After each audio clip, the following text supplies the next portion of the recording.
पाकिस्तान के खिलाफ एक्शन की तैयारी शुरू हो चुकी है। नेवी चीफ के बाद आज एयरफोर्स प्रमुख से प्रधानमंत्री नरेंद्र मोदी की मुलाकात हुई है। वहीं दूसरी तरफ पुतिन ने अपनी दोस्ती दिखाई है और 250 करोड़ से ज्यादा का मिसाइल का जो खेप है वो भारत के लिए भेज दिया है। इसी के साथ अरब सागर को लेकर एक बड़ी एडवाइजरी जारी की गई है। अरब सागर में भारत की जो सेना है वो अपना दम दिखाती नजर आई।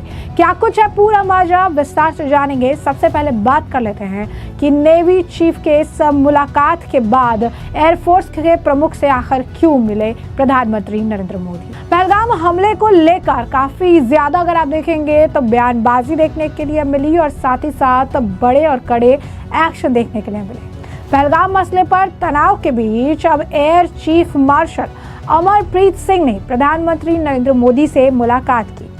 बताया गया है कि इसमें वायुसेना के बड़े अधिकारी भी इस मुलाकात में शामिल थे। पाकिस्तान से खींचतान के बीच मीटिंग को ये अहम माना जा रहा है। इससे पहले शनिवार को नेवी चीफ एडमिरल दिनेश के त्रिपाठी से भी प्रधानमंत्री नरेंद्र मोदी की मुलाकात हुई थी। शनिवार को नौसेना प्रमुख एडमिरल दिनेश के त्रिपाठी से मुलाकात हुई और उनके लोक कल्याण मार्ग स्थित आवास पर यह मुलाकात हुई थी। एयरफोर्स चीफ और पीएम मोदी की यह मुलाकात कुछ दिन पहले हुई उस बैठक के बाद हुई जिसकी अध्यक्षता खुद प्रधानमंत्री नरेंद्र मोदी ने की थी। उस बैठक में रक्षा मंत्री Rajnath Singh, chief of defence staff general Anil Chauhan और तीनों सेनाओं के प्रमुख शामिल थे। राष्ट्रीय सुरक्षा सलाहकार एनएसए अजीत डोभाल भी उस मीटिंग में मौजूद रहे। पहलगाम में पर्यटकों पर हुए आतंकी हमले के एक दिन बाद cabinet committee on security CCS की बैठक हुई थी। इस हमले में 26 लोगों की जान चली गई थी। सरकार ने आतंकवाद को कुचलने के लिए भारत के राष्ट्रीय संकल्प को दोहराया। सरकार ने कहा कि आतंकवादी हमले के लिए जिम्मेदार लोगों और साजिशकर्ताओं को कड़ी सजा मिलेगी। सरकार ने सशस्त्र बलों को भारत की प्रतिक्रिया के तरीके, लक्ष्य और समय पर निर्णय लेने के लिए पूरी तरह से ऑपरेशन फ्रीडम दे दी। पहलगाम आतंकी हमले के बाद सरकार ने एक सर्वदलीय बैठक बुलाई। विपक्षी दलों ने सरकार द्वारा आतंकवादियों के खिलाफ की जाने वाली किसी भी कार्रवाई के लिए पूरा समर्थन दिया। सीसीएस को जानकारी देते हुए बताया गया कि आतंकी हमले में तार सीमा पार से जुड़े हुए हैं। ये भी बताया गया कि यह हमला जम्मू कश्मीर के सफल चुनाव होने और आर्थिक विकास की ओर बढ़ने के बाद हुआ। सरकार ने पाकिस्तान को सीमा पार आतंकवाद का समर्थन करने के लिए कड़े संदेश देने के कई कदम उठाए। इनमें सिंधु जल संधि को निलंबित करना भी शामिल है। सरकार ने साफ कहा अब पाकिस्तान को उसकी हरकतों का जवाब मिलेगा। वहीं आपको बता दें कि दूसरी तरफ नौसेना ने अरब सागर में जारी किया है नेविगेशन अलर्ट। भारत पाक तनाव के बीच समुद्री हलचल तेज है। तो पहलगाम आतंकी हमले को लेकर पाकिस्तान के बढ़ते तनाव के बीच भारतीय समुद्री अधिकारियों ने अरब सागर के कुछ हिस्सों में नेविगेशन अलर्ट जारी कर दिया है। ये चेतावनी विशेष रूप से व्यावसायिक जहाजों को सतर्क रहते क्षेत्र से दूर रहने के लिए दी गई है, क्योंकि भारतीय नौसेना द्वारा बड़े पैमाने पर सैन्य अभ्यास किया जा रहा है। सूत्रों के अनुसार यह चेतावनी भारतीय नौसेना के अंतर्गत कार्यरत नेशनल हाइड्रोग्राफिक ऑफिस द्वारा जारी की गई है। व्यावसायिक जहाजों को क्षेत्र से बचकर निकलने की सलाह दी गई है ताकि किसी भी प्रकार की अनहोनी से बचा जा सके।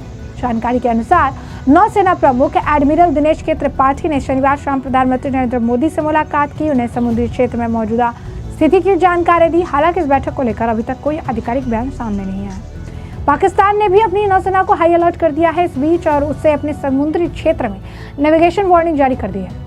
दोनों देशों की नौसेना उच्च सतर्कता की स्थिति में है, क्योंकि भारत की ओर से पहलगाम हमले के बाद सैन्य कार्रवाई की संभावना बनी हुई है।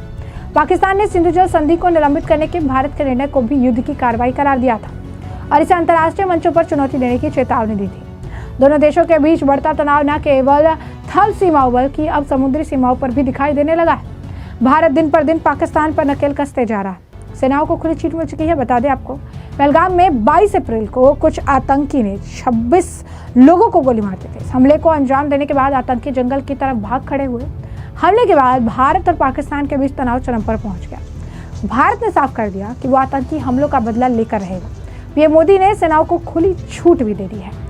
वहीं आपको बता दें कि इसी के साथ पुतिन ने भारत के साथ दोस्ती निभाई है। भारत को रूस से मिले 250 करोड़ के नए एयर डिफेंस सिस्टम है और आपको बता दें कि ये एयर डिफेंस मिसाइल जो ऐसी मिसाइल है जिससे दुश्मन के ड्रोन और हेलीकॉप्टर्स कुछ भी नहीं बच पाएंगे। इसके बारे में भी जान लीजिए।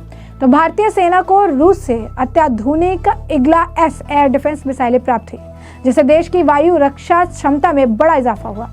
इसे अग्रिम मोर्चों पर तैनात किया जा रहा है ताकि दुश्मन के लड़ाकू विमान, ड्रोन और अटैक हेलीकॉप्टर को बेहद करीबी से मार गिराया जा सके। इन मिसाइलों की आपूर्ति 250 करोड़ रुपए के विशेष खरीद अनुबंध के तहत की गई, जिसे भारतीय सेना के रूस के साथ हस्ताक्षरित किया गया था।